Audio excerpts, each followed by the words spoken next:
Bismillahirrahmanirrahim. Bismillahirrahmanirrahim. Assalamualaikum warahmatullahi wabarakatuh. Alhamdulillahi rabbil alamin. Wabihi nasta'inu ala umuri dunya waddin. Wassalatu wassalamu ala ashrafil anbiya'i wal mursalin. Nabiyyina Muhammad wa ala alihi wa sahabatihi wa man tabi'a biyadihi ila yaumiddin. Wasallama tasliman katsira. Ma'asyiral muslimin wal muslimat rahimani Allah wa iyyakum. Alhamdulillah, pada malam hari ini kita bisa berkumpul di Masjid Al-Aziz yang semoga senantiasa dimuliakan oleh Allah Subhanahu wa taala dalam rangka menuntut ilmu, dan walillahil hamdu wal minnah telah hadir di hadapan kita beliau Profesor Dr. Ziyad Al-Abbadi hafizahullahu taala, yang kita nantikan keberkahan dari keilmuan beliau, dan semoga Allah Subhanahu wa taala memberikan taufik kepada kita semuanya untuk menuntut ilmu dan juga mendapatkan keberkahan dari ilmu yang kita pelajari. Untuk mempersingkat waktu, selanjutnya langsung saja kita masuk kepada muhadharah, dan kita persilakan kepada beliau Syekh. فليتفضل مشكورا.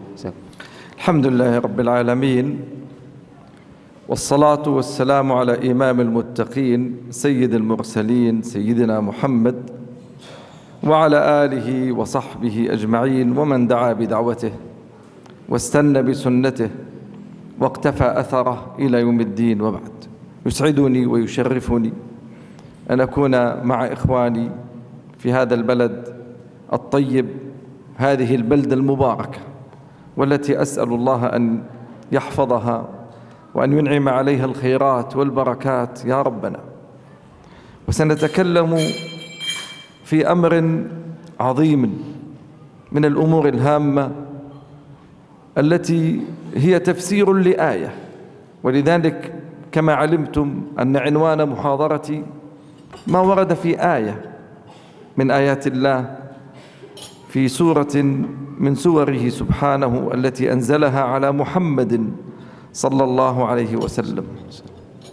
هذه السورة هي سورة التكاثر، نزلت في الترتيب السورة 16،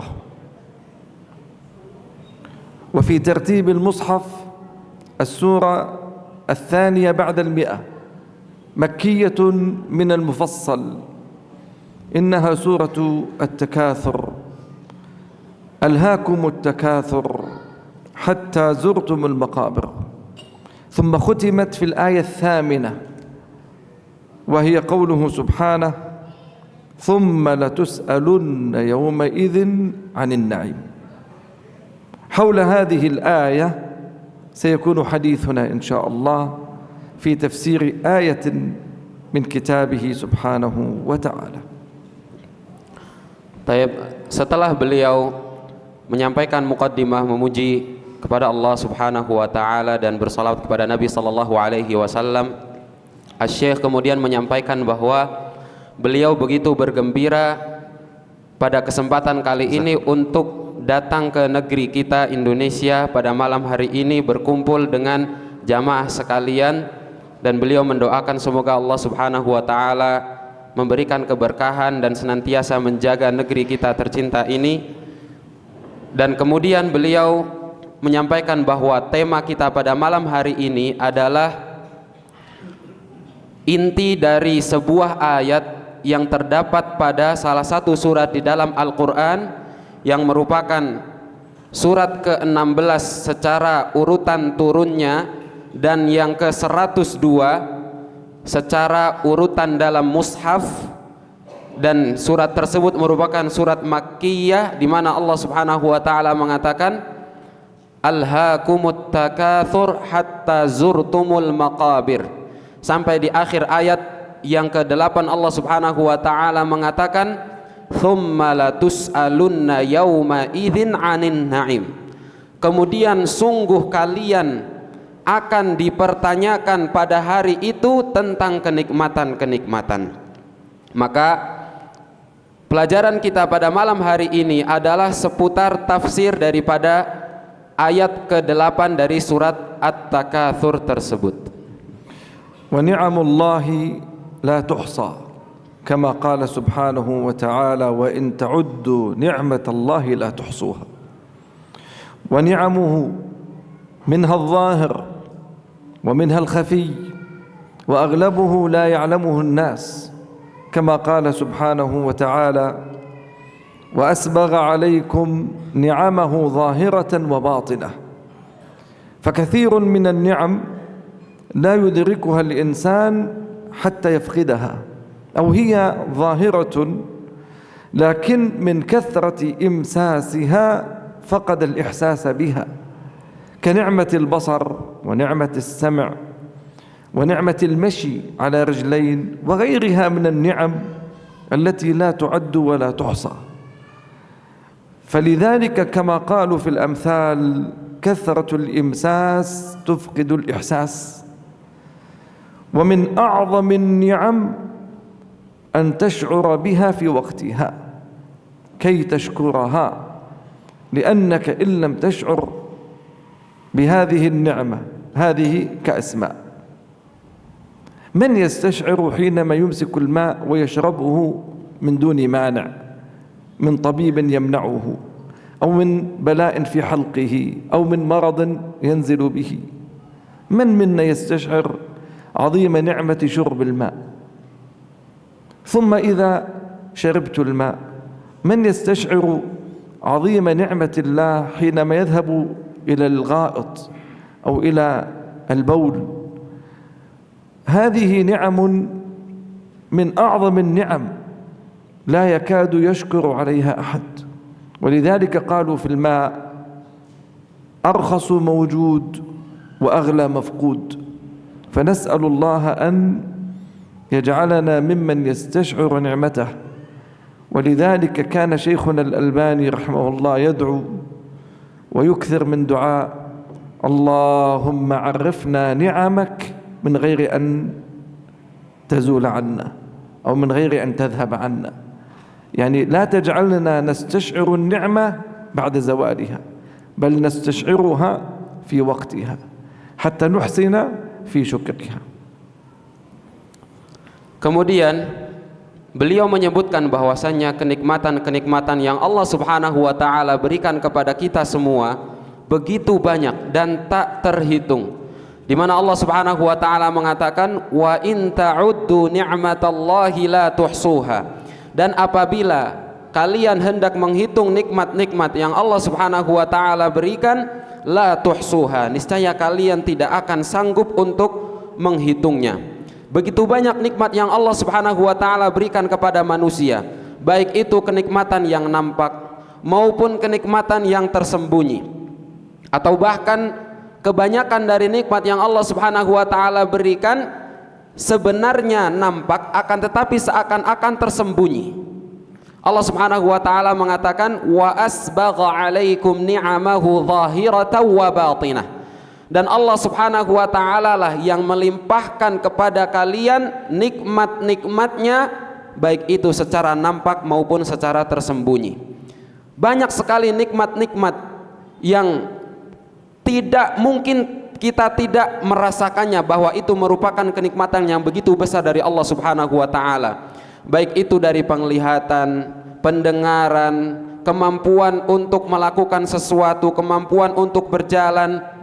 Dan terkadang saking banyaknya nikmat yang Allah Subhanahu wa taala berikan kepada kita, sampai-sampai terkadang kita tidak menyadarinya. Muncul sebuah perkataan dari para pepatah Arab di mana mengatakan kathratul imsas tumitul ihsas. Saking banyaknya sesuatu sampai-sampai membuat kita tidak merasakan sesuatu tersebut. Oleh karenanya hendaknya kita senantiasa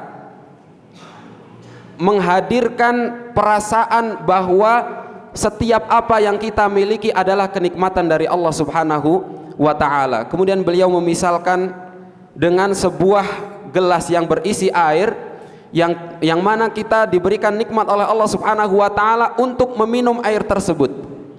Dan terkadang banyak sekali orang-orang yang tidak menyadari bahwasannya itu merupakan salah satu kenikmatan yang besar dari Allah Subhanahu wa taala. Ia dapat meminum air tanpa ada halangan tertentu, tanpa ada larangan dari dokter, tanpa ada penyakit, ketakutan akan penyakit. Kemudian setelah minum ia mampu untuk membuang hajatnya di kamar kecil atau kamar mandi, dan begitu seterusnya.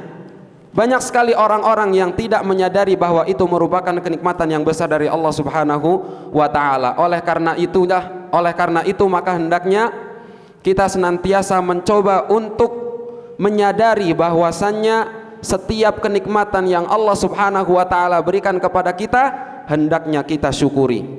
Dan beliau kemudian menyebutkan salah satu doa yang hendaknya dipanjatkan kepada Allah Subhanahu wa taala, yaitu, ya Allah, kenalkanlah kepada kami nikmat-nikmat-Mu tanpa harus Engkau cabut terlebih dahulu nikmat tersebut dari kami.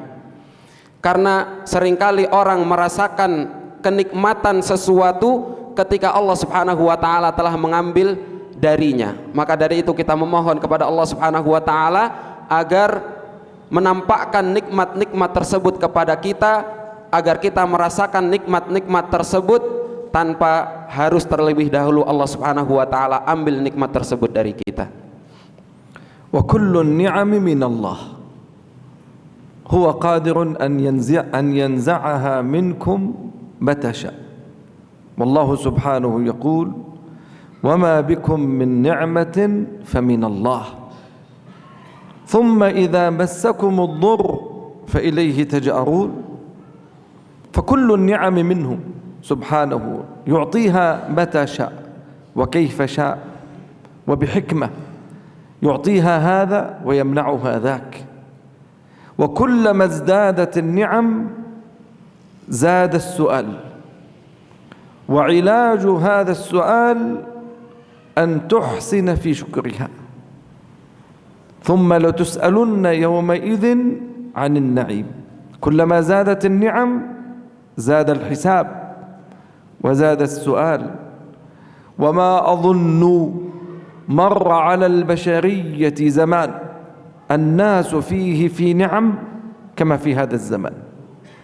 ما مر على البشرية من نعم في مواصلاتهم، في اتصالاتهم، في أكلهم وشربهم، في لبسهم، في كثير من معاشهم كهذا الزمان. كان الناس قديما في زمان رسول الله صلى الله عليه وسلم وبعده حتى زمان قريب كانت النعم شحيحة قليلة والشكر كثير، وفي زماننا النعم كثيرة والشكر قليل، وانعكست الآية. Kemudian beliau melanjutkan bahwasanya setiap kenikmatan itu semua adalah dari Allah Subhanahu wa taala. Allah Subhanahu wa taala mengatakan, "Wa ma bikum min ni'matin faminallah." Dan apapun yang ada pada diri kalian dari kenikmatan-kenikmatan, maka semua itu adalah dari Allah Subhanahu wa taala. Allah Subhanahu wa taala memberikan kepada siapapun yang Allah kehendaki, dan Allah Subhanahu wa taala mencegah dari siapapun yang Allah kehendaki, tentunya dengan hikmah dan kebijaksanaan Allah Subhanahu wa taala. Dan setiap bertambah sebuah kenikmatan, maka bertambah pula pertanyaan akan kenikmatan tersebut. Dan solusi untuk pertanyaan-pertanyaan atas kenikmatan-kenikmatan tersebut adalah dengan mensyukurinya. Kemudian Asy-Syaikh menjelaskan bahwa beliau tidak melihat sama sekali sebuah zaman, sebuah masa di mana kenikmatan begitu besar daripada zaman ini, di mana orang-orang memiliki kemudahan dalam transportasi, memiliki makanan yang baik, minuman yang baik, kehidupan yang begitu baik, berbeda dengan zaman-zaman terdahulu. Dan zaman-zaman terdahulu dari zaman Nabi sallallahu alaihi wasallam sampai zaman ini, kata beliau, zaman inilah yang rasanya kenikmatan begitu besar, begitu banyak. Akan tetapi di antara yang begitu disayangkan adalah bahwa di zaman dahulu kenikmatan begitu sedikit, akan tetapi rasa syukur begitu besar. Berbeda dengan zaman ini, di mana kenikmatan begitu besar, akan tetapi rasa syukur begitu sedikit. Sallallahu alaihi wasallam. خرج النبي صلى الله عليه وسلم من الجوع يوما من شدة جوعه، والحديث في صحيح مسلم، فرأى أبا بكر وعمر فقال: ما أخرجكما؟ قال: الجوع يا رسول الله. ثم ذهبوا إلى أحد الأنصار من أغنياء الأنصار وهو أبو التيهان رضي الله عنه، فسألوا عنه في مزرعته فلم يجدوه، ووجدوا زوجته فأكرمتهم وقالت: ذهب يستعذب لنا الماء. فلما جاء وضع أمامهم بسرا يابسا، يعني من التمر ليس الجيد الطيب الكثير، ثم أكل منه رسول الله صلى الله عليه وسلم، ثم تلا هذه الآية بعد أن أكل البسر، قال: ثم لتسألن يومئذ عن النعيم. كان جائعا وأكل تمرا، ثم تلا الآية، ونحن نقوم عن طعام وفير، عن دجاج ولحم وعن كثير، ولا نتذكر هذه الآية. هذا مثال ونموذج من تأثر رسول الله صلى الله عليه وسلم بالقرآن. ولذلك كان الشظف وصعوبة العيش في زمانهم كثير، لكنهم يتحسسون موضع الشكر ويشكرون ويحسنون الشكر لله. والله سبحانه يقول: وإذ تأذن ربكم لئن شكرتم لأزيدنكم ولئن كفرتم إن عذابي لشديد. وضرب لنا مثلا قرية كانت آمنة مطمئنة يأتيها رزقها رغدا من كل مكان، فكفرت بأنعم الله، كفرت بالنعم، فأذاقها الله لباس الجوع والخوف، فأبدلها الله كما فعل في سبأ. لقد كان لسبأ في مسكنهم آية، جنتان عن يمين وشمال، كلوا من رزق ربكم واشكروا له بلدة طيبة ورب غفور. فأعرضوا، أي ما شكروا النعم، فأعرضوا، فأرسلنا عليهم سيل العرم وبدلناهم بجنتيهم جنتين ذواتي أكل خمط وأثل وشيء من سدر قليل، ذلك جزيناهم بما كفروا النعمة، وهل نجازي إلا الكفور؟ فكانت مجازات كثير من الأمم حينما تخلفت عن شكر ربها، بل ونسبت النعم لأنفسها، كما قال قارون: قال إنما أوتيته على علم عندي، فمدح نفسه وظن أن الخير منه، فخسفنا به وبداره الأرض جزاء كفره بتلك النعمة التي أنعمها الله على قارون، فكان بلاؤه عظيم، فخسفنا به وبداره الأرض. وأصبح الذين تمنوا مكانه بالأمس يقولون: ويك أن الله يبسط الرزق لمن يشاء ويقدر ويك أنه لا يفلح الكافرون. Pada suatu hari Nabi Shallallahu Alaihi Wasallam pernah keluar dari rumah beliau disebabkan oleh rasa lapar yang beliau rasakan. Kemudian Nabi Shallallahu Alaihi Wasallam di tengah perjalanan bertemu dengan Abu Bakar dan Umar bin Khattab radhiyallahu anhuma. Dan Nabi Shallallahu Alaihi Wasallam bersama dengan mereka berdua mendatangi rumah salah seorang sahabat dari kalangan Ansar. Beliau adalah Abu Tayyihan. Akan tetapi beliau sedang tidak berada di rumah, dan beliau hanya bertemu dengan istri dari Abu Tayyihan, sehingga kemudian istri dari salah seorang sahabat Ansar tersebut menghidangkan untuk Nabi sallallahu alaihi wasallam, Abu Bakar dan Umar, korma yang kering, bukan korma yang bagus secara jenisnya. Akan tetapi setelah memakan korma tersebut, mereka bertiga, Nabi sallallahu alaihi wasallam, Abu Bakar dan Umar, Nabi sallallahu alaihi wasallam kemudian mengatakan kepada mereka berdua, membacakan ayat dari surat At-Takatsur, "Tsumma la tus'alunna yauma idzin 'anin na'im."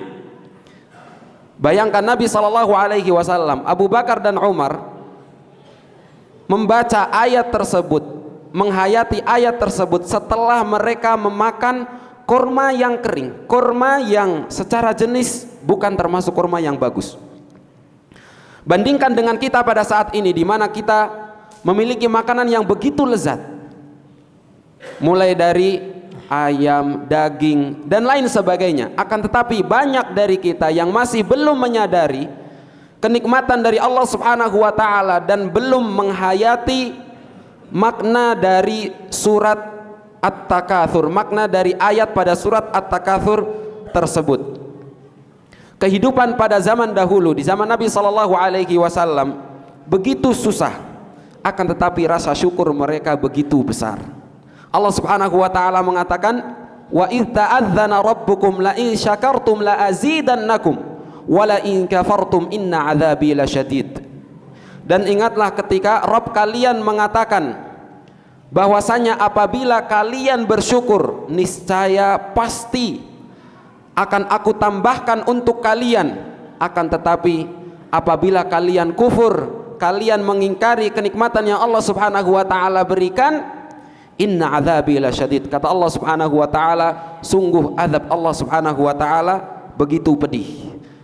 Dan di dalam beberapa ayat Allah Subhanahu wa ta'ala memberikan permisalan, memberikan perumpamaan atas orang-orang yang kufur terhadap nikmat yang Allah Subhanahu wa ta'ala berikan. Di antaranya Allah Subhanahu wa ta'ala mengatakan, wa daraba lana mathalan qaryatan kanat aminatan mutmainnatan ya'tiha rizquha ragadan min kulli makanin fakafarat bi an'umillah. Allah Subhanahu wa ta'ala memberikan perumpamaan sebuah perkampungan, sebuah penduduk yang mana mereka dalam keadaan aman, tentram, akan tetapi ketika mereka kufur terhadap nikmat yang Allah Subhanahu wa ta'ala berikan, kata Allah Subhanahu wa ta'ala, fa'adzaqaha Allahu libasal ju'i wal khauf. Allah Subhanahu wa ta'ala menimpakan kepada mereka kelaparan dan juga rasa ketakutan. Allah Subhanahu wa ta'ala juga memberikan permisalan terhadap kaum Saba. Ketika Allah Subhanahu wa ta'ala memberikan kepada mereka kenikmatan yang begitu besar, kemudian mereka kufur terhadap nikmat tersebut, Allah Subhanahu wa ta'ala gantikan kenikmatan tersebut dengan bencana. Allah Subhanahu wa ta'ala juga memberikan perumpamaan tentang Qarun, di mana ia bukannya mengakui kenikmatan tersebut dari Allah Subhanahu wa ta'ala, justru ia mengatakan bahwa kenikmatan tersebut hanya dikarenakan kecerdasan yang ia miliki. Maka Allah Subhanahu wa ta'ala berikan balasan kepada Qarun, fa khasafna bihi wa bidarihil ard. Allah Subhanahu wa ta'ala tenggelamkan Qarun dan hartanya ke dalam perut bumi. Nas'alullah salamat wal afiyah. Wa usulun ni'ami thalatha wa hiya kathiratun la tuhsa, lakin sa'atakallamu an usuliha. Awwaluha al-Islam. Mahma نظرت إلى النعم لن تجد نعمة أعظم من نعمة لا إله إلا الله محمد رسول الله، بها النجاة عن الخلود في النار. فمن مات على التوحيد وإن عصى فإنه لا يخلد في النار موحد. فأعظم نعمة ينعمها الله على العبد أن يموت موحدا وإن كان عاصيا. قال الله سبحانه: اليوم أكملت لكم دينكم وأتممت عليكم نعمتي ورضيت لكم الإسلام دينا. أتممت عليكم نعمتي. قال ابن الجوزي في تفسيرها 3 أقوال. قال: وفي إتمام النعمة 3 أقوال. أحدها منع المشركين من الحج معهم، قاله ابن عباس وابن جبير وغيره. والثاني الهداية في الإيمان، يعني إيمان وهداية، قاله ابن زيد. والثالث الإظهار على العدو، أي أن يظهركم على العدو وينصركم، قاله السدي. يقول الإمام القرطبي رحمه الله: وأتممت عليكم نعمتي، أي بإكمال الشرائع والأحكام وإظهار دين الإسلام كما وعدتكم، إذ قلت: ولأتم نعمتي عليكم، وهي دخول مكة آمنين مطمئنين، وغير ذلك مما انتظمته هذه الملة الحنيفية إلى دخول الجنة في رحمة الله سبحانه وتعالى. فهذا أصل من أصول النعم. وأتممت عليكم نعمتي. ثم قال: ورضيت لكم الإسلام دينا. هذا الإسلام الدين الحنيف السهل. فمن نعم ربنا في هذا الإسلام أنه دين تيسير وتخفيف. قال الله سبحانه: الذين يتبعون الرسول النبي الأمي الذي يجدونه مكتوبا عندهم في التوراة والإنجيل يأمرهم بالمعروف وينهاهم عن المنكر ويحل لهم الطيبات ويحرم عليهم الخبائث ويضع عنهم إصرهم والأغلال التي كانت عليهم فالذين آمنوا به وعزروه واتبعوا النور الذي أنزل معه أولئك هم المفلحون. آية عظيمة رفع عنهم الإصر والأغلال. قال ابن كثير: ويضع عنهم إصرهم والأغلال التي كانت عليهم، أي أنه جاء بالتيسير. صل قائما فإن لم تستطع فقاعدا، إن لم تستطع فعلى جنب. توضأ إن لم تستطع الوضوء فتيمم، إن لم تستطع فصلي على الهيئة التي تستطيع. توجه إلى القبلة، إن لم تستطع فتوجه، فحيثما توجهت فثم وجه الله. هكذا هو التيسير والتخفيف في هذا الباب. Kemudian beliau menyebutkan bahwasanya asas daripada kenikmatan itu ada 3 hal. Kenikmatan yang begitu banyak, semuanya bermuara kepada 3 hal. Yang pertama adalah al-Islam, kenikmatan yang begitu agung, bahkan kenikmatan yang paling agung. Karena dengan nikmat Islam inilah seseorang dapat selamat dari keabadian di dalam neraka apabila ia memasukinya, meskipun ia bermaksiat kepada Allah Subhanahu wa taala. Di antara kenikmatan yang paling agung yang Allah Subhanahu wa taala berikan kepada seorang hamba adalah apabila ia meninggal dalam keislaman, karena ia akan selamat dari kekekalan di dalam api neraka. Allah Subhanahu wa taala mengatakan, Al-yawma akmaltu lakum dinakum wa atmamtu alaikum ni'mati wa raditu lakumul Islam dina. Pada hari ini, kata Allah Subhanahu wa taala, aku telah sempurnakan untuk kalian agama kalian, dan aku telah sempurnakan untuk kalian nikmatku atas kalian, dan aku telah meridai agama Islam ini sebagai agama untuk kalian. Al-Imam Ibnul Jauzi rahimahullah menjelaskan bahwa maksud dari menyempurnakan kenikmatan, itmamun ni'mah, itu mencakup 3 hal. Yang pertama, adalah Allah Subhanahu wa taala mencegah orang-orang musyrikin untuk beribadah, melaksanakan ibadah haji, memasuki Masjidil Haram. Yang kedua adalah kenikmatan al-hidayah fil iman, hidayah dalam keimanan. Dan yang ketiga adalah al-izhar 'alal adu, yaitu Allah Subhanahu wa taala memberikan kemenangan atas musuh-musuhnya, musuh-musuh Islam. Dan kenikmatan Islam juga mencakup bahwa agama Islam merupakan agama yang begitu mudah, agama yang ringan.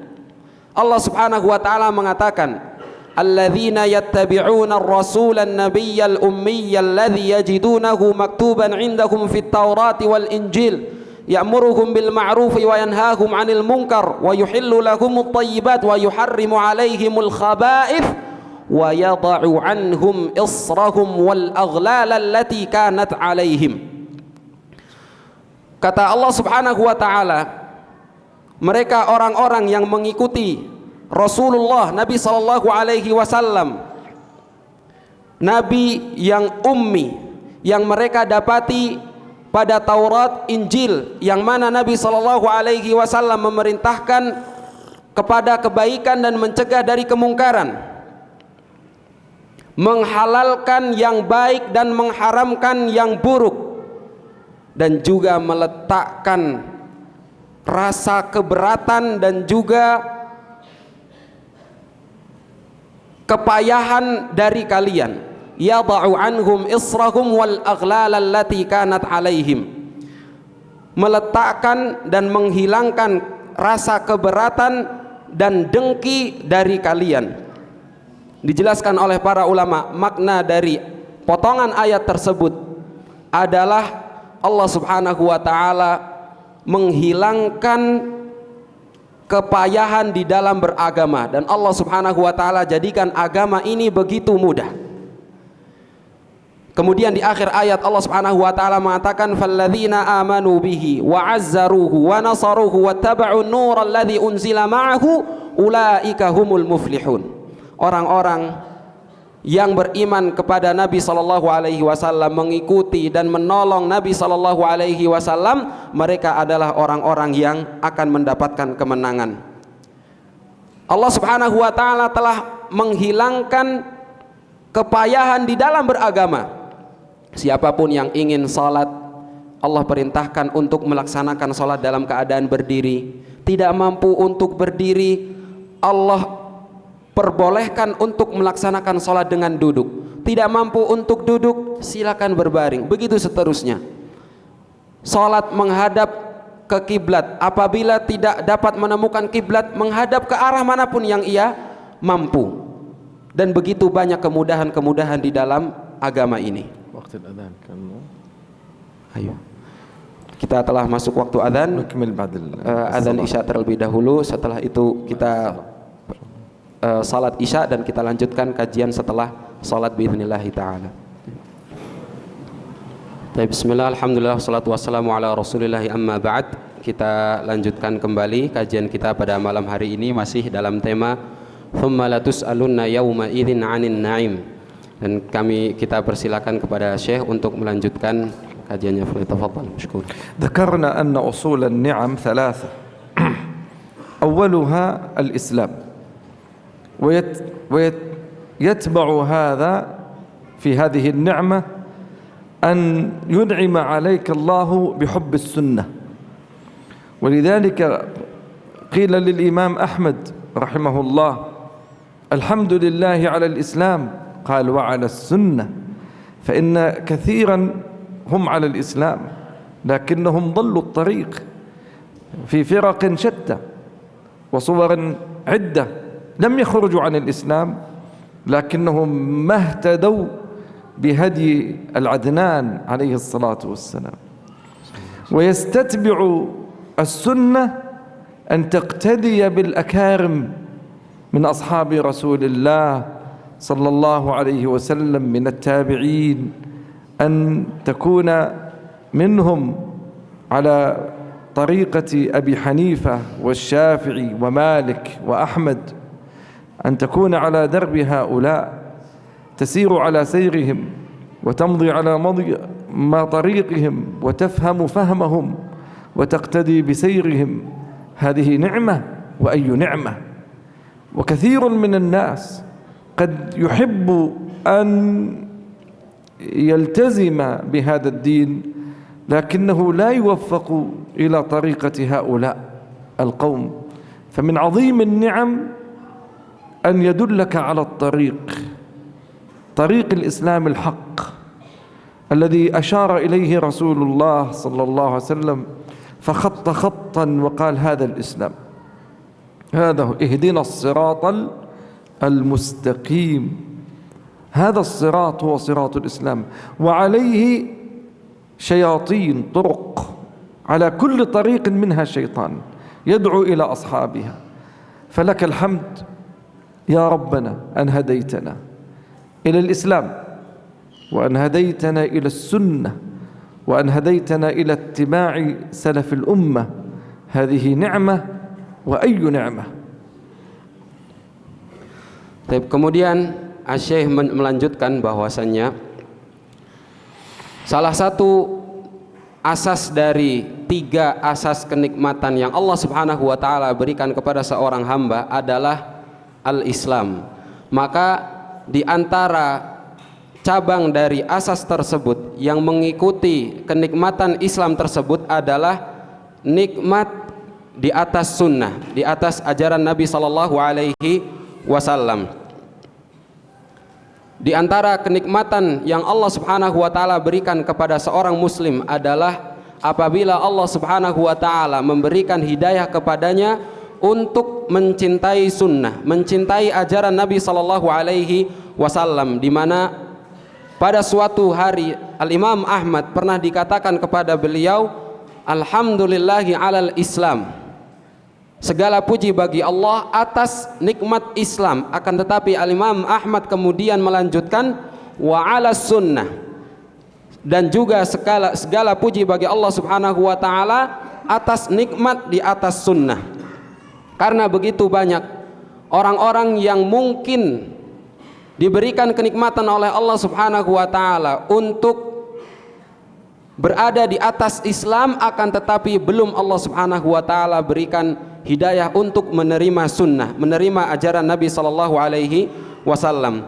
Dan yang dimaksudkan dengan sunnah adalah ajaran Nabi sallallahu alaihi wasallam yang diikuti oleh para sahabat dan diikuti oleh para ulama salafus saleh, para ulama-ulama terdahulu yang mengikuti jejak Nabi sallallahu alaihi wasallam dan para sahabat-sahabat beliau. Maka ketika seseorang telah diberikan kenikmatan oleh Allah Subhanahu wa taala mengikuti jalan as-sunnah tersebut, maka sungguh Allah Subhanahu wa taala telah memberikan kepadanya nikmat yang begitu besar. Maka hendaknya ia memuji kepada Allah Subhanahu wa taala, alhamdulillahi alal Islam walhamdulillahi ala as-sunnah wa ala ittiba'i salafil ummah, walhamdulillahi ala ittiba'i salafil ummah. ومن النعم التي تستتبع الإسلام أن نتآخى عليه، فالتآخي والأخوة نعمة كبرى أشار إليها بل نص عليها القرآن. قال الله سبحانه واذكروا نعمة الله عليكم إذ كنتم أعداء فألف بين قلوبكم فأصبحتم بنعمته إخوانا وكنتم على شفا حفرة من النار فأنقذكم منها كذلك يبين الله لكم آياته لعلكم تهتدون. فمن عظيم النعم التآخي في الله ولله وبالله، بعيدا عن مصالح الدنيا وبعيدا عن إشكالاتها وبعيدا عن مصالح ما يقتاته الناس في هذه الدنيا. نتآخى ورجلان تحابا في الله اجتمعا عليه وتفرقا عليه، هذه نعمة. ولذلك من عظيم النعم التي تستتبع نعمة الإسلام أن نتآخى على الإسلام ونتآخى على السنة. قال الله سبحانه إنما المؤمنون إخوة فأصلحوا بين أخويكم واتقوا الله لعلكم ترحمون. إخوة، هذه أخوة الإسلام التي تحرم الدم، تحرم العرض، تحرم المال. قال عليه الصلاة والسلام: كل المسلم على المسلم حرام، دمه وماله وعرضه. لا يحل لمسلم بناء على هذه الأخوة أن ينتهك عرض أخيه ولو بكلمة ولو بنظرة، ولا يحل له أن ينتهك ماله أو يعتدي عليه في جسده ونحو ذلك مما يكون فيه اعتداء. فهذه من نعم الله على المجتمع المسلم أن يكون متآلفا متحابا متوادا بعيدا عن كل ما يعكر صفوه ويقلق مضاجعه. Kemudian beliau juga menjelaskan bahwasannya di antara cabang dari kenikmatan Islam adalah di mana Allah Subhanahu wa taala memberikan nikmat kepada hambanya untuk saling bersaudara di atas keislaman. Allah Subhanahu wa taala mengatakan, "Wadhkuru ni'matallahi 'alaikum idz kuntum a'daan." Dan ingatlah salah satu kenikmatan dari Allah Subhanahu wa taala atas kalian ketika kalian dalam keadaan bermusuh-musuhan, fa'allafa baina qulubikum. Kemudian Allah Subhanahu wa taala melunakkan di antara kalian hati-hati kalian. Allah melunakkan hati kalian. Fa asbahtum bi ni'matihi ikhwana. Dan kemudian Allah Subhanahu wa taala jadikan kalian bersaudara, saling bersaudara. Maka nikmat inilah yang begitu besar yang Allah Subhanahu wa taala anugerahkan kepada kaum muslimin untuk saling bersaudara di atas Islam, untuk saling bersaudara karena Allah, untuk saling mencintai karena Allah. Di mana Nabi sallallahu alaihi wasallam pernah bersabda, di antara orang-orang yang akan mendapatkan naungan Allah Subhanahu wa taala kelak pada hari kiamat adalah warajulani tahabba fillah ijtama alaihi wa tafarraqa alaihi. Dua orang yang saling mencintai karena Allah, ia bertemu dan ia berpisah karena Allah Subhanahu wa taala. Allah Subhanahu wa taala juga mengatakan, innamal mu'minuna ikhwah fa aslihu baina akhawaykum. Sesungguhnya di antara kaum muslimin, di antara kaum mukminin, mereka saling bersaudara, maka perbaikilah persaudaraan antara kalian. Kenikmatan ukhuwah fillah, persaudaraan karena Allah inilah yang telah mengharamkan harta, yang telah mengharamkan kehormatan, yang telah mengharamkan darah di antara kaum muslimin untuk terzalimi. Karena Nabi sallallahu alaihi wasallam pernah bersabda, kullul muslim 'alal muslim haramun damuhu wa maluhu wa 'irduh. Setiap muslim atas muslim lainnya haram hartanya, haram darahnya maupun kehormatannya. Maka inilah kenikmatan yang begitu besar yang Allah Subhanahu wa taala anugerahkan kepada hamba-hambanya yang beriman, yaitu menjadikan mereka saling bersaudara di atas keimanan, menjadikan mereka saling bersaudara karena Allah Subhanahu wa taala. وثاني الأصول من أصول النعم بعد نعمة الإسلام الصحة وكمال الخلقة والعافية. فإذا أنعم الله عليك بصحة وكمال خلقة وعافية فإن هذا من أصل النعم ومن أصولها. قال الله سبحانه ممتنا على عباده لقد خلقنا الإنسان في أحسن تقويم وكمال الخلقة والحواس كما قال سبحانه ألم نجعل له عينين ولسانا وشفتين وقال إن السمع والبصر والفؤاد كل أولئك كان عنه مسؤولا. أخرج الترمذي في جامعه وابن حبان في صحيحه من حديث أبي هريرة رضي الله عنه يقول عليه الصلاة والسلام: إن أول ما يسأل عنه العبد يوم القيامة يعني من النعيم ألم نصحح أو نصح لك جسمك ونرويك من الماء البارد. ألم نصح لك جسمك، ستسأل عن هذا. ألم نصح لك جسمك ونرويك من الماء البارد، ستسأل عن هذا. فكيف بنعمة الطعام والشراب واللباس والمسكن؟ كيف بنعمة السيارة والطائرة والقطار؟ هذه كلها ستسأل عنها، فأحسن شكرها، أحسن شكرها كي يخفف عنك من سؤالها.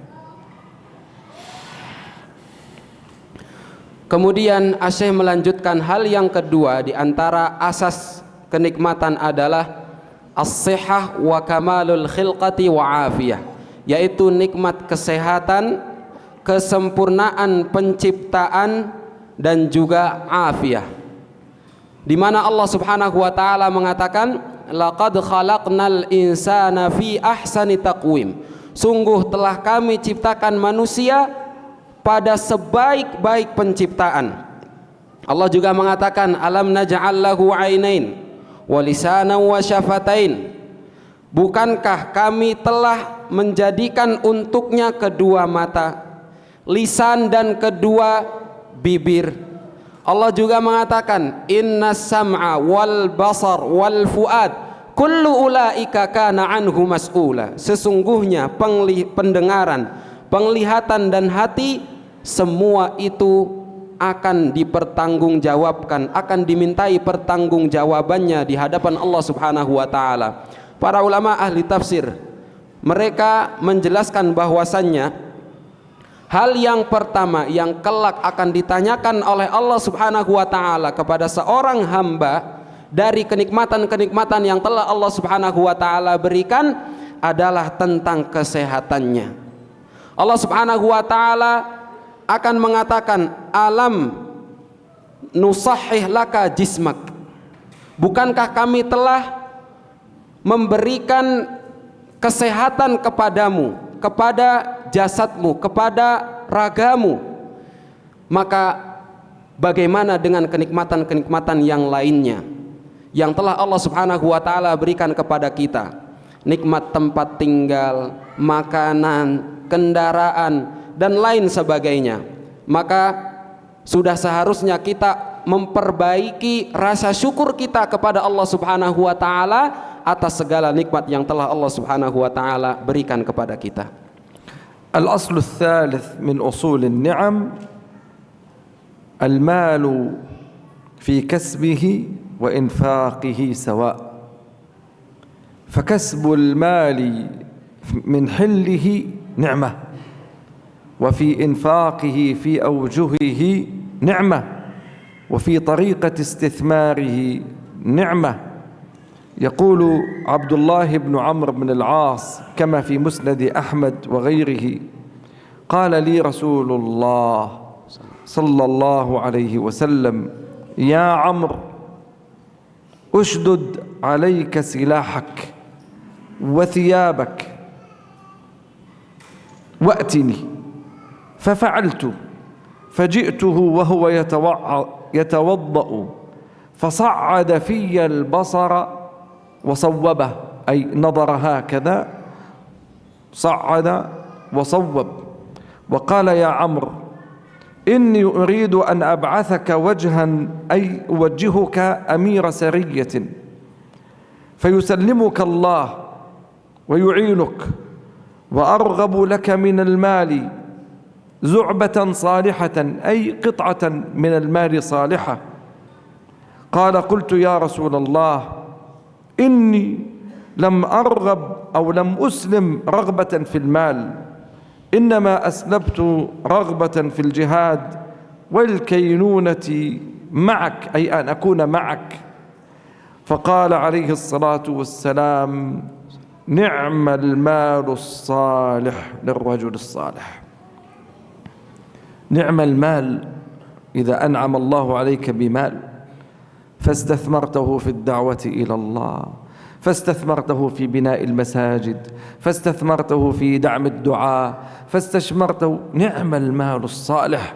المال الصالح من حله للرجل الصالح في إنفاقه، فجمع بين الحل من أين وبين الإنفاق. كثير من الناس معهم مال لكن أين يذهبون به؟ كيف يستثمرونه؟ كيف يضيعونه؟ لا يضع قرشا، لا يضع شيئا ولا قليلا من المال في لله إلا ما كان في هواه. نسأل الله السلامة والمعافاة. Kemudian Asy-Syaikh menyebutkan bahwa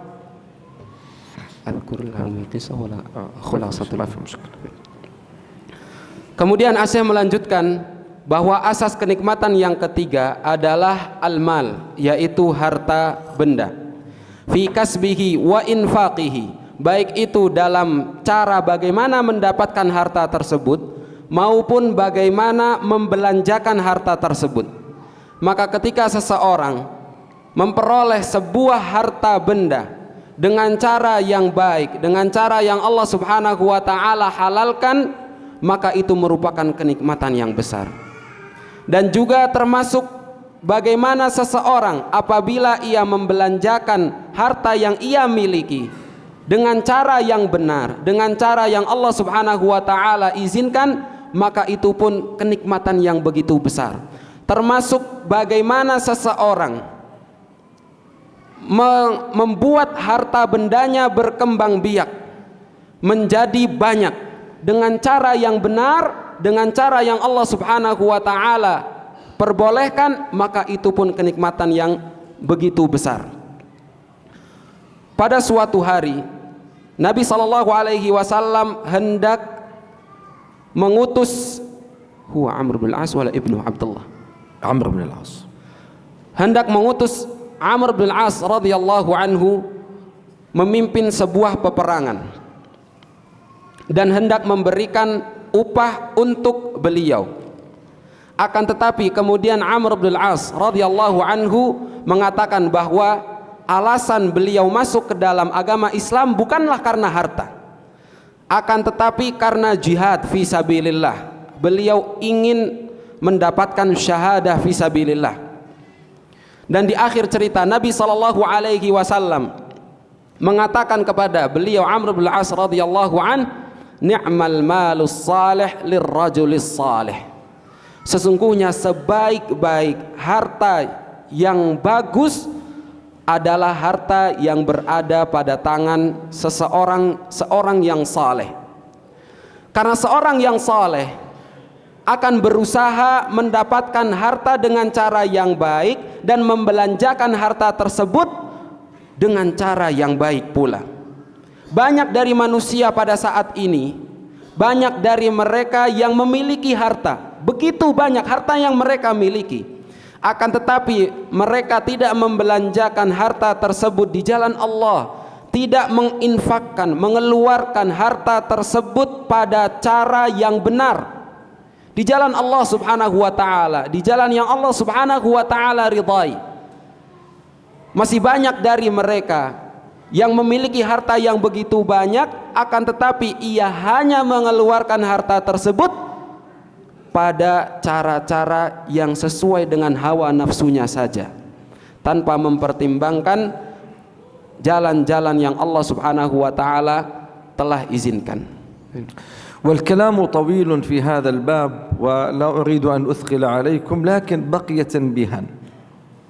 التنبيه الأول أشرت إليه سابقا: لئن شكرتم لأزيدنكم ولئن كفرتم إن عذابي لشديد. لن تزول قدم عبد يوم القيامة حتى يسأل عن 4 وفي رواية عن 5. ستسأل عن هذا الجسد كيف صنعت فيه، ستسأل عن عمرك ماذا فعلت فيه، ستسأل عن علمك ماذا صنعت فيه. أما المال فستسأل عنه سؤالين: من أين اكتسبته وكيف أنفقته، وهكذا ينبغي أن تعد السؤال غدا حتى يسأل ماذا أعددت غدا لهذه الإجابة، وأنت تعلم أنك ستسأل عن جسدك.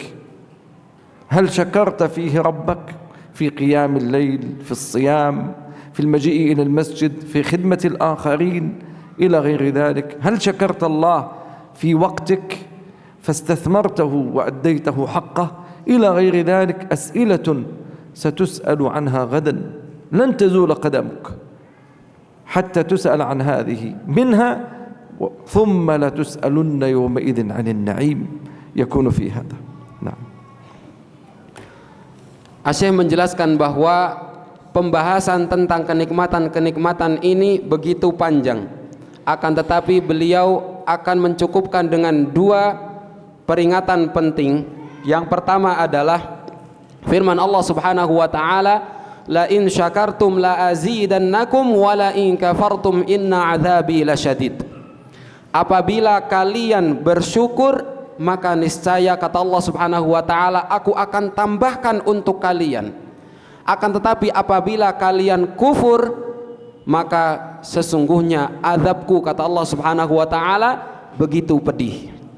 Di dalam sebuah hadis Nabi sallallahu alaihi wasallam pernah bersabda bahwasannya kedua kaki seorang hamba kelak pada hari kiamat tidak akan bergeser sampai Allah Subhanahu wa taala akan menanyakan kepadanya 4 atau 5 perkara.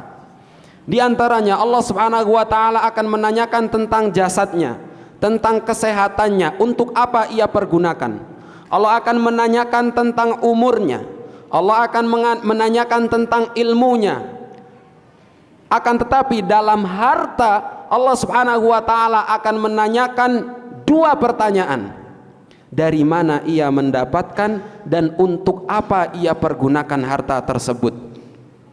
Maka setiap dari kita hendaknya menyiapkan nanti pada hari kiamat jawaban untuk pertanyaan-pertanyaan tersebut. Allah Subhanahu wa taala mengatakan, "Tsumma latus'alunna yauma idzin 'anin na'im." Maka di antara kenikmatan-kenikmatan yang akan Allah Subhanahu wa taala tanyakan kelak pada hari kiamat adalah apa yang Nabi sallallahu alaihi wasallam sebutkan dalam hadis tersebut, tentang jasad, kesehatannya, tentang waktu, umurnya, tentang ilmu, dan juga tentang hartanya, dari mana ia dapatkan dan kemana ia belanjakan. وجاء في سنن ابن ماجه وأظن هذا الحديث بعضكم لأول مرة سيسمعه. جاء في سنن ابن ماجه من حديث أنس رضي الله عنه يقول عليه الصلاة والسلام: ما أنعم الله تعالى على عبد النعمة فقال الحمد لله إلا كان الذي أعطى أفضل مما أخذ. إلا كان الذي أعطى من شكر الله ومن حمده أفضل من الذي أخذ. ولذلك كيف تعالج إشكالية السؤال؟ اشكر الله واحمد الله وقل يا ربي لك الحمد، يا ربي لك الحمد في كل نعمة ينعمها عليك، أكثر من شكر الله وأكثر من حمد الله. وقد ابتدأ القرآن الحمد لله رب العالمين، فالحمد ثم الحمد للرحمن متكررا يجري مدى الأزمان، ثم الصلاة مع السلام على الذي نزلت عليه هداية الفرقان. الله أحمد دائم الأزمان ملء السماء وملء كل مكان. وهكذا ينبغي للمسلم دوما أن يحمده ربه وأن يشكره حتى يؤدي جزءا يسيرا مما قدمه من خيرات وبركات. وبالتالي إخواني بارك الله فيكم، هكذا ينبغي للمسلم أن يؤدي شكره لله سبحانه وتعالى. وأختم فأقول إن العبد إذا وفق للشكر والحمد كان ذلك أدعى أولا لدوام النعم لمزيدها لدوامها ولمزيدها وللتخفيف عن السؤال عنها. فكل هذه نعم إذا وفق إلى أن يقول الحمد لله. ولذلك كان رسول الله صلى الله عليه وسلم يقول اللهم أوزعنا شكر نعمتك اللهم أوزعني أن أشكر نعمتك التي أنعمت علي. وكان يقول اللهم اجعلني لك شكارا أي كثير الشكر. وكان يكثر رسول الله صلى الله عليه وسلم من الشكر، وكان يتحسس مواضع النعم ولو كانت قليلة ويسيرة فيشكر الله عليها ويشعر بأنه سيسأل عنها غدا عليه الصلاة والسلام، كما حدث حينما كان جائعا وجاء ببسر وتمر يسير وماء بارد فقال ثم لتسألن يومئذ عن النعيم. إياكم والغفلة فإنها من الشيطان، وإياكم وكثرة الإمساس فلا تفقدوا الإحساس فإنها من الشيطان. وتذكروا دوما يا رب لك الحمد كما ينبغي لجلال وجهك وعظيم سلطانك. تشكر الله في النعماء وفي الضراء، تصبر. وأختم بحديث رسول الله صلى الله عليه وسلم قال عجبا لأمر المؤمن إن أمره كله له خير، إن أصابته سراء شكر فكان خيرا له. سراء سيارة جديدة، زوجة صالحة، ولد صحيح ليس فيه علة، وظيفة جديدة، شكر فكان خيرا له. وإن أصابته ضراء عكس ما ذكرت، ذهاب ولد، ذهاب زوجة، ذهاب مال، مرض، إن أصابته سراء شكر، وإن أصابته ضراء صبر، فليس ذلك إلا للمؤمن، فهو شاكر عند النعم صابر عند البلاء والنقم. فاجعلنا يا ربنا صابرين شاكرين، واجعلنا ممن يحسن في ذلك جميعا في حياتنا يا ربنا لك الحمد كما ينبغي لجلال وجهك وعظيم سلطانك. وأشكر لكم حضوركم وصبركم، ووالله لولا أنني أخشى أن أشق عليكم لا زدت في الدرس ولكان هناك مجال وهناك مادة كثيرة. أنا ما تكلمت إلا ربع المحاضرة فقط، الربع، ما زدت على ربع المحاضرة، وإلا فالكلام كثير لكن الوقت ضيق، فاعذروني على التقصير، وأسأل الله أن يغفر لي وأن يعفو عني وعنكم يا رب العالمين. نسأل الله أن يحفظ هذه البلاد وبلاد المسلمين، وأن يفرج الكرب عن المضطهدين في مشارق الأرض ومغاربها. وصلى الله وسلم وبارك على نبينا محمد وعلى آله وصحبه أجمعين. Kemudian peringatan yang kedua, hal penting yang kedua yang beliau sampaikan adalah sebuah hadis pada Sunan Ibnu Majah yang diriwayatkan oleh seorang sahabat Nabi sallallahu alaihi wasallam, Anas ibn Malik radhiyallahu an. Nabi sallallahu alaihi wasallam pernah bersabda, "Ma an'amallahu ta'ala ala 'abdin ni'matan faqala alhamdulillah illa kana alladhi a'ta afdal min alladhi akhadh." Tidaklah Allah Subhanahu wa taala memberikan nikmat kepada seorang hamba, sebuah kenikmatan, kemudian ia mengatakan alhamdulillah, kecuali apa yang ia berikan itu lebih baik daripada apa yang ia terima. Ucapan alhamdulillah tersebut lebih baik daripada apa yang ia terima dari Allah Subhanahu wa taala. Kemudian Asy-Syaikh memberikan nasihat kepada kita untuk memperbanyak rasa syukur kepada Allah Subhanahu wa taala. dan juga mengucapkan hamdalah, memuji Allah Subhanahu wa taala dengan ucapan alhamdulillah. Ya Rabbi lakal hamd, di mana dengan tahmid tersebut Allah Subhanahu wa taala memulai Al-Qur'an. Faqal alhamdulillahi rabbil alamin.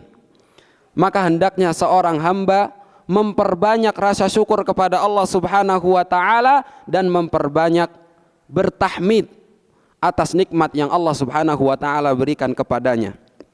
Karena sesungguhnya apabila seorang hamba Allah Subhanahu wa taala berikan taufik, Allah Subhanahu wa taala berikan hidayah untuk bersyukur kepada Allah Subhanahu wa taala, ia telah mendapatkan kebaikan yang begitu besar.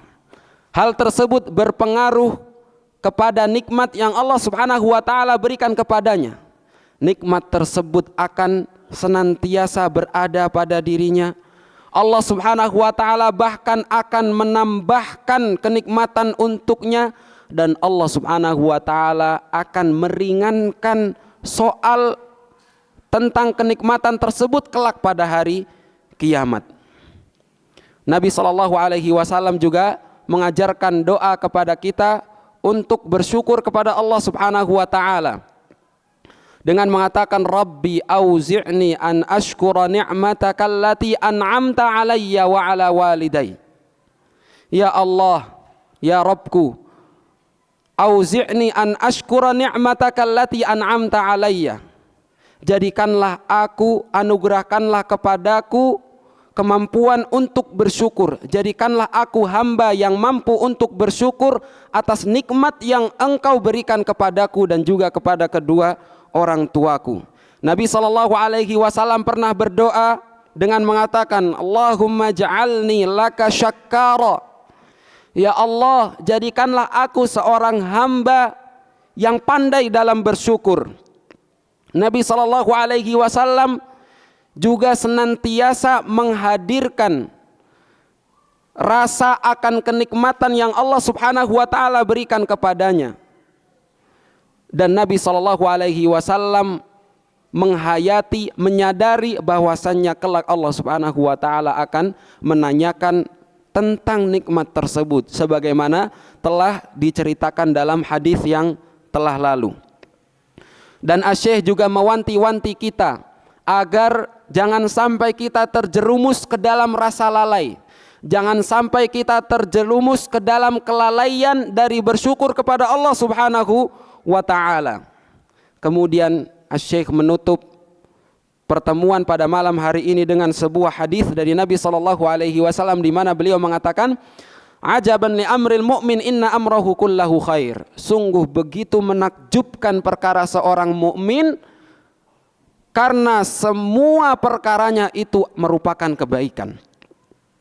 In asabathu sarra syakar. Apabila ia mendapati kenikmatan, mendapati hal yang membuatnya senang, memiliki anak-anak sehat, istri yang salihah, memiliki harta, ia akan syakara, ia akan bersyukur. Sebaliknya, wa in asabathu darra, apabila ia tertimpa dengan hal yang membuatnya sedih, dengan hal yang menyusahkannya, kehilangan anak atau anak sakit, kehilangan istri atau kehilangan harta atau berkurang hartanya mungkin, sabara, ia akan bersabar sehingga ia menjadi seorang hamba yang pandai bersyukur atas segala kenikmatan, dan ia menjadi seorang hamba yang pandai bersabar atas segala cobaan.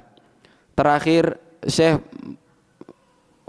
berterima kasih kepada kita semua atas waktu kita pada malam hari ini dan juga atas jamaah sekalian yang hadir pada malam hari ini, dan beliau memohon maaf karena sempitnya waktu dan takut untuk memberatkan jamaah semuanya, karena pelajaran yang disampaikan oleh Syekh pada malam hari ini kurang lebih baru 1/4 dari pelajaran sesungguhnya tentang kenikmatan yang Allah Subhanahu wa taala akan tanyakan kelak pada hari kiamat.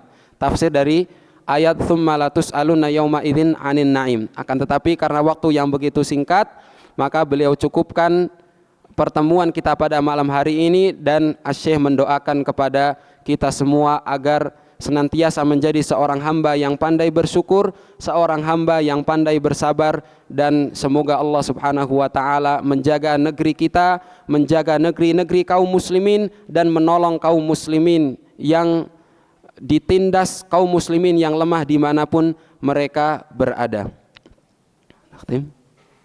Mungkin naftah lahum soalin. Baik, demikian kajian pada malam hari ini. Mungkin sedikit waktu kita buka 1 atau 2 pertanyaan apabila ada yang ingin bertanya. Tafadhal anda, kum, aywa.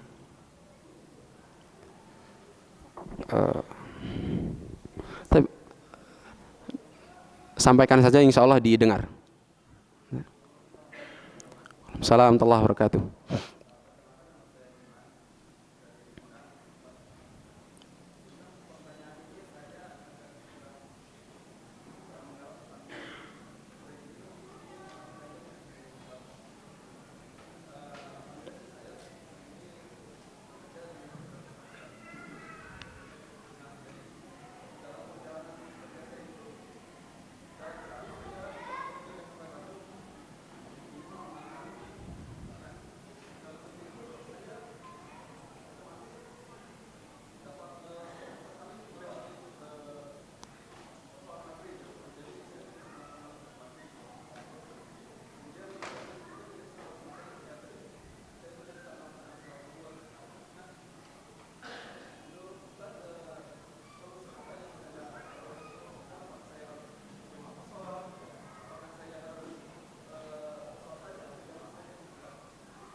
سؤال خارج عن الدرس، ماذا ترى شيخ؟ أيوه. أظن ما يتعلق بصلاة جمع الصلاة والقصر. Di sini ada pertanyaan dari teman kita dari Sumedang yang sering kali melakukan perjalanan Jakarta-Bandung. Maka apa yang seharusnya dilakukan? Apakah harus menggabungkan sholat karena begitu susah untuk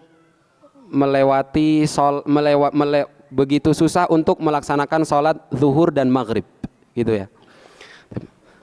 As-su'al yaqul hadha al-akh kan yukthir min as-safar Jakarta Bandung kida, yatakarrar alaihi safar rubbama 6 marrat kida, fa kathir min as-safar ويصعب عليه أن يصلي الظهر والمغرب، فهل له أن يجمع الصلاة أو ماذا يفعل؟ لا شك أن المسافة بين جاكرتا وباندونغ هي مسافة سفر، فهو يسافر، وهذا شيء واضح. يعني كم هي المسافة؟ كم المسافة بين جاكرتا وبين كم كيلو؟ Jakarta Bandung kira-kira berapa kilo? 150 150 kilo. هي سفر بلا خلاف عرفا واتفاقا، والعلماء يعني اختلفوا في حد السفر، لكن أغلب العلماء قالوا إذا زادت على 80 كيلو فهي سفر عند أغلب العلماء. الآن أنا إذا كنت صاحب بيتين مثلا، لي سكن في جاكرتا ولي سكن في باندونغ بين المدينتين، أنا أجمع وأقصر بين المدينتين، أجمع وأقصر بين المدينتين. أما إذا كنت صاحب سكن في مدينة وتلك أذهب أزورها سياحة أو لأي سبب، تجارة ونحو ذلك، فإذا ذهبت إلى تلك المدينة التي لست فيها مقيما إقامة دائمة بين صاحب الإقامتين، فحين ذاك أجمع وأقصر الظهر ركعتين والعصر ركعتين والمغرب 3 والعشاء 3 ركعتين، وليس هناك سنن كما فعلت الآن. أنا لم أصلي سنة العشاء لأنني مسافر، ولم أصلي سنة المغرب لأنني مسافر، وما صلى رسول الله صلى الله عليه وسلم راتبة قط في سفر إلا راتبة الفجر والوتر.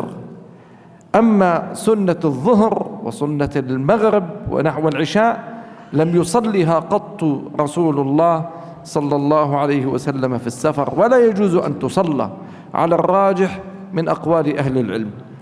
فأصلي الرباعية ركعتين والثلاثية تبقى كما هي والفجر كما هي، وأجمع ما دام إذا مكثت في تلك المدينة 4 أيام غير يوم الوصول ويوم الذهاب، يعني 6 أيام، فأبقى أجمع وأقصر. مثلا أنا أريد أن أذهب إلى جاكرتا ليومين، أبقى أجمع وأقصر. لكن إن أردت أن أبقى شهرا أو أسبوعا أو أسبوعين، حين ذاك أول ما أصل تلك المدينة وقد حددت متى سأرجع، فإذا كانت إقامتي فيها أكثر من 6 أيام على مذهب جمهور العلماء، وهذا مذهب الجمهور ومنهم الشافعية، قالوا فإنني حين ذاك أتم كأهل البلد وأصلي تماما كما يصلي أهل البلد.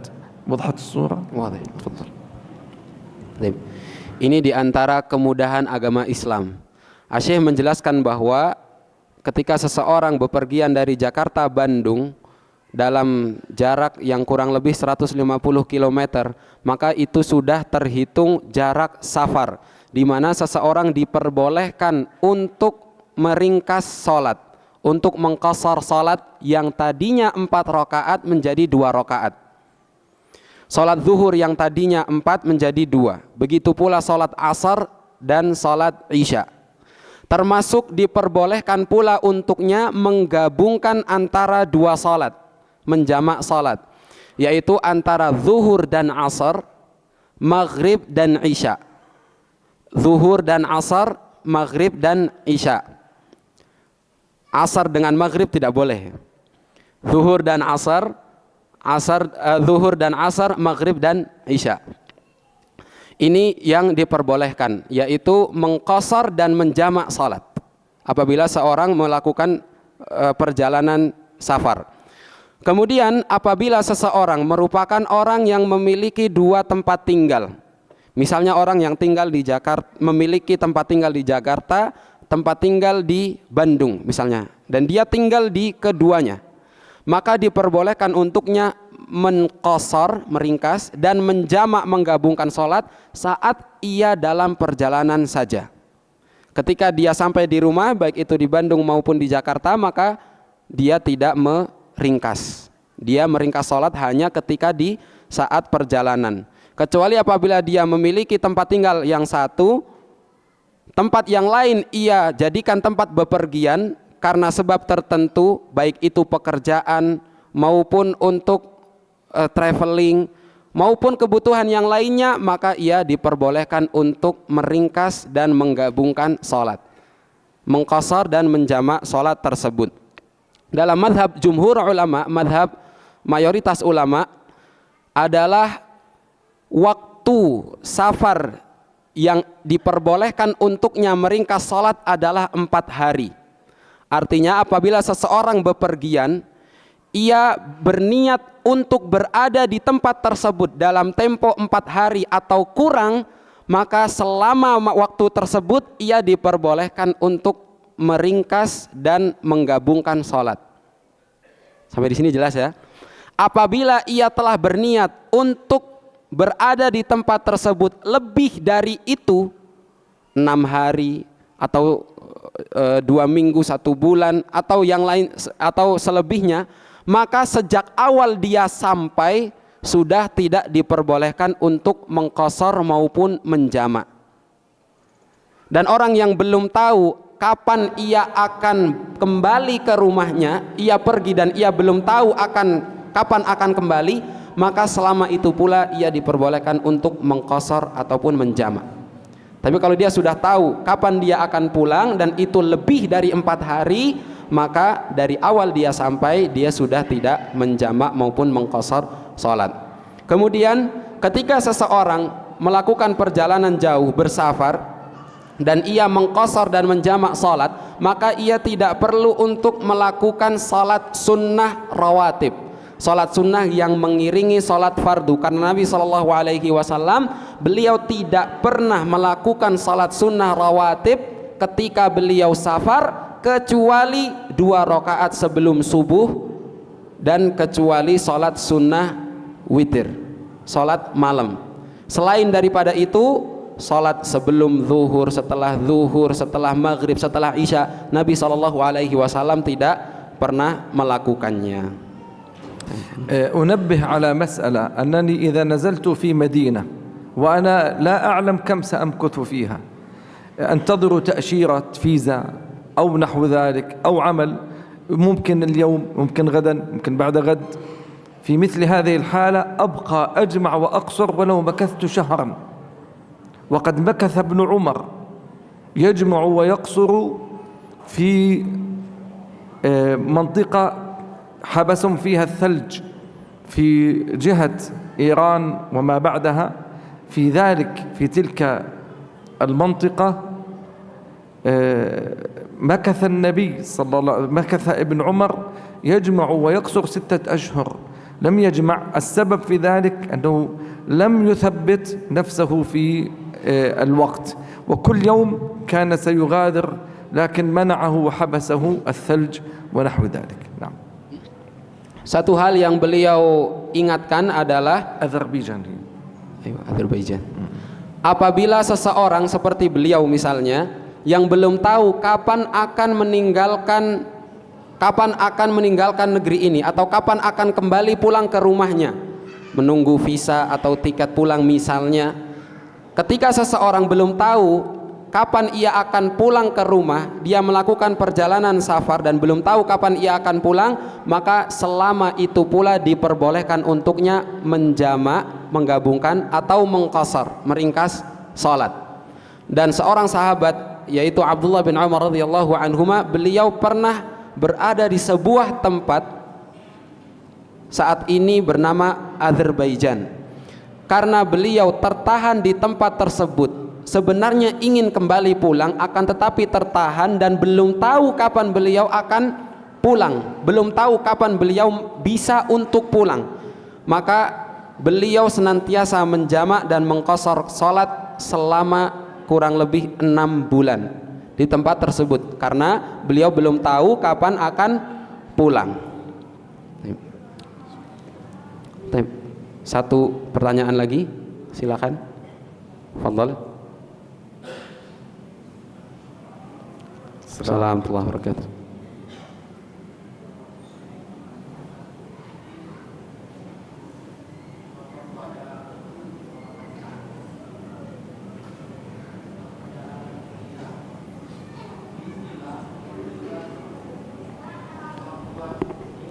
Malis, mungkin berikan untuk imam.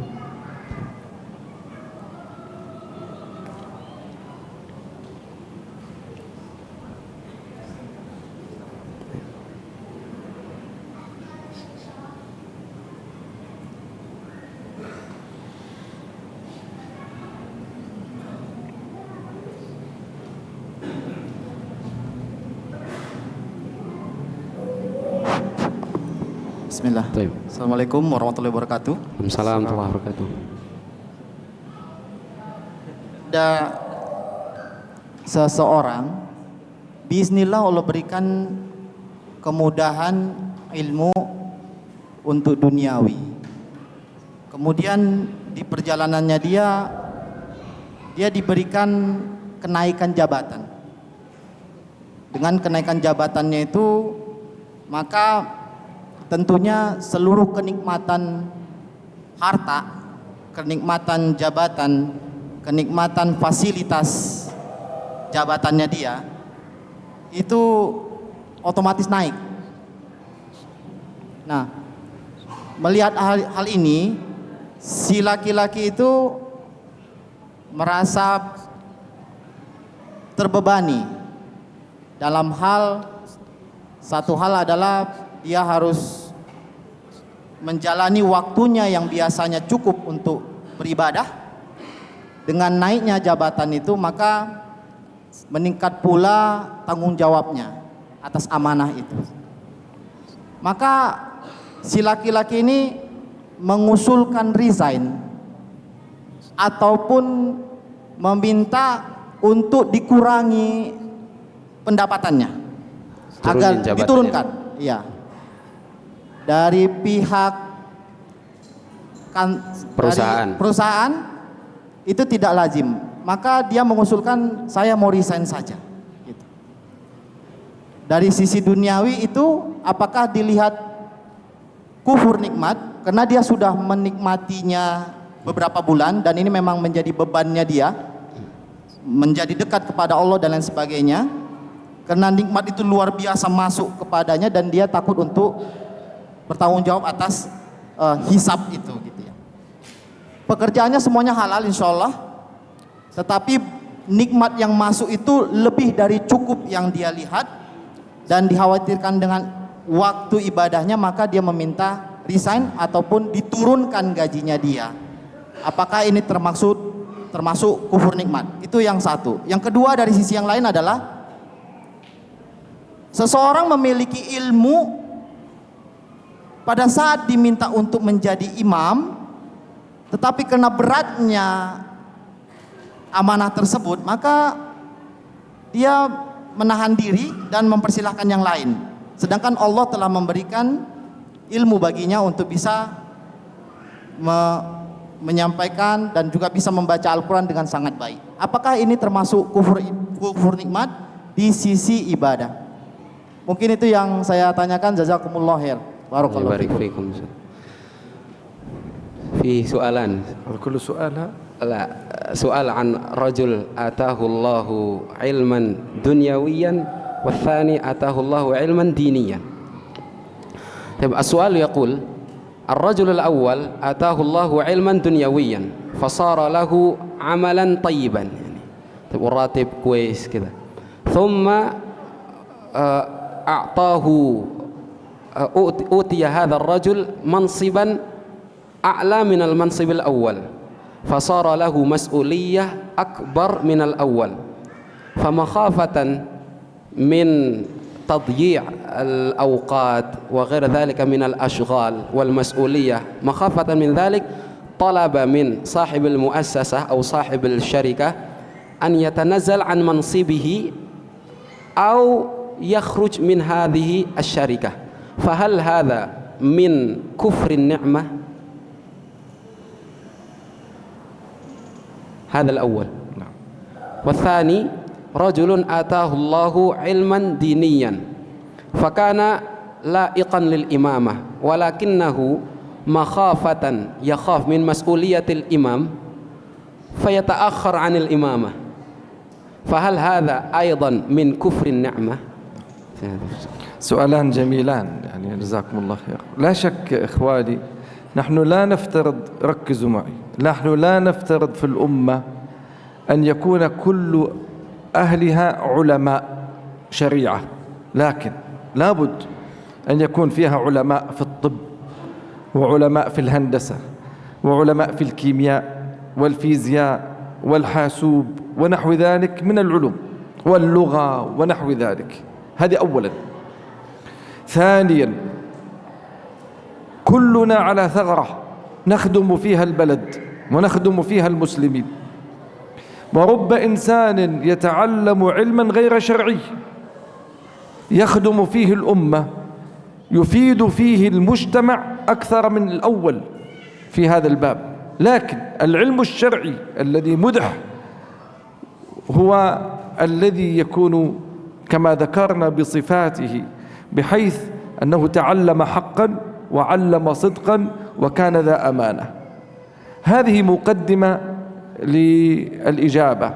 أما الإجابة على السؤال الأول، فإذا كنت متخصصا في الطب كتدريس ثم تيسرت لي أن أصبح ذا منصب، أستلم منصبا وتركت لأجل هذا المنصب التدريس، فهل هذا من كفر النعم؟ نقول إذا كان هناك من يقوم بواجبك بحيث أنك إن تركت التدريس فسيأتي غيرك ويسد محلك فلا بأس.